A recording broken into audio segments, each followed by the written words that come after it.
Bonjour et bienvenue sur IMI Conseil. Vous êtes nombreux à vouloir immigrer au Canada ou ailleurs. Et je comprends pourquoi. Venez un peu, on s'assoit un peu, discutons un peu de ça. Le rêve d'une nouvelle vie, de nouvelles opportunités, oui, ça aussi je comprends. Mais avant de vous lancer, prenons un moment pour réfléchir et poser les bonnes questions.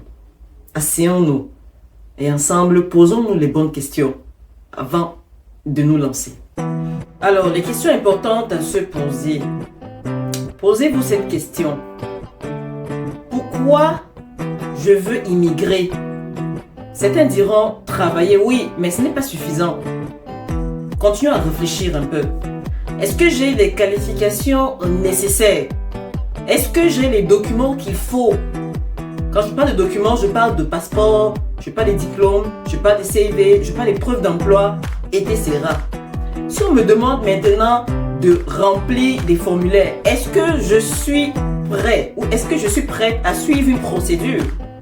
Est-ce que j'ai les moyens, financiers pour supporter les démarches et m'installer? Parce que immigrer, ce n'est pas juste venir, c'est se préparer et c'est investir. Maintenant que vous avez une idée de ce que vous voulez faire ou de ce que vous avez à faire, maintenant cherchez un programme adapté à votre profil. Si vous êtes qualifié, il existe des options comme entrée express, permis de travail, permis d'études également ou parrainage familial. Et si vous n'avez pas les qualifications requises, mon Dieu, si vous n'avez pas les qualifications requises, ne paniquez pas, ce n'est pas grave. N'allez pas vous faire anarquer, n'allez pas plonger ou tremper ou monter toute pièce de ce dont vous n'avez pas parce que vous voulez immigrer. De grâce, regardez ailleurs.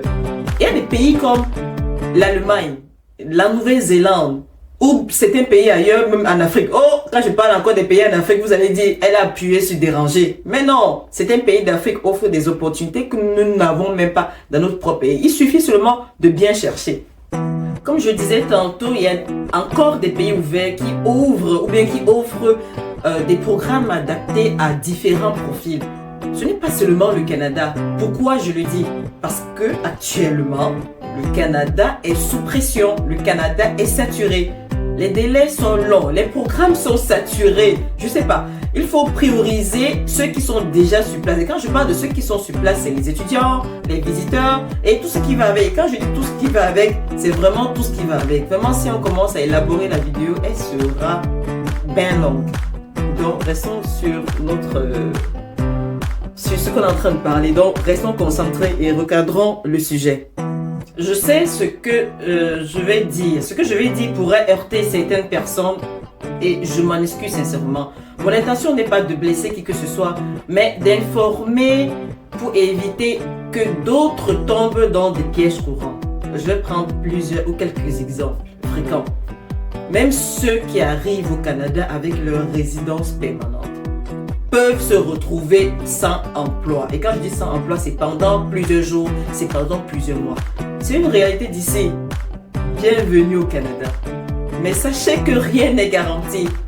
Vous pourriez même passer des mois sans travail en attente des réponses ou d'opportunités.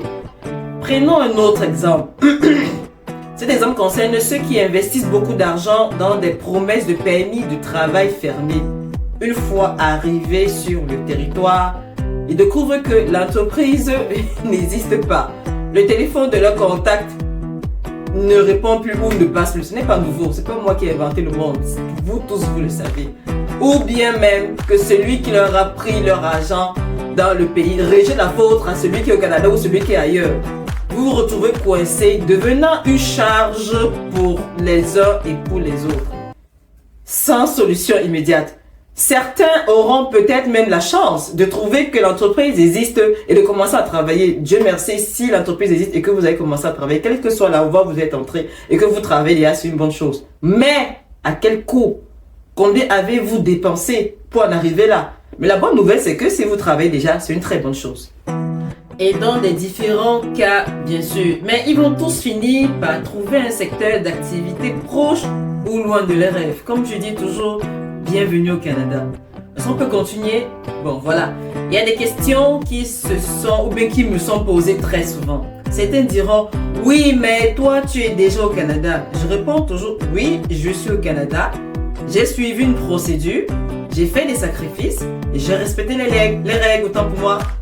That's it. Et j'entends encore d'autres dire, ah, franchement, quels que soient les moyens, je vais souffrir venir, je vais me lancer, je vais sous la pression. En fait, sachez que venir sans préparation ou sans statut légal, c'est risquer l'expulsion autant pour moi et bien pire encore. Quelqu'un m'a posé la question de savoir encore si c'est Dieu, pourquoi tu ne dors pas? Je ne dors pas parce que je veux que vous soyez informés, préparés. On s'arrête là, on continue. Bon, dans tous les cas, je peux citer, il y en a tellement 1 milliard de choses comme ça. Bon, bref, il vaut mieux réussir avec des bases solides que de se précipiter à échouer. On peut passer toute la journée car des souffrances comme ça, il en existe chaque jour. Alors prenez le temps de vous poser ces questions. Prenez le temps de vous préparer, de préparer vos documents et de vous renseigner sur les programmes qui correspondent à votre profil. D'accord? Si vous avez besoin d'aide, contactez-moi, contactez mes conseils ou un consultant en immigration où vous allez payer parce que moi je vous donne encore des conseils gratuits. Je continue à vous donner des conseils gratuitement pour que vous soyez préparés et avisés. Faites les choses dans l'ordre. Suivez les bonnes procédures. Restez ouverts à d'autres opportunités dans d'autres pays. Les amis, immigrer, c'est un projet de vie. Ce n'est pas une course. Je dis ce n'est pas une course. Soyez réalistes, soyez préparés et surtout soyez patients. N'oubliez pas de partager cette vidéo avec quelqu'un que cela pourrait aider. Abonnez-vous pour plus de conseils et ensemble préparons ou essayons de préparer votre avenir. Moi je vous dis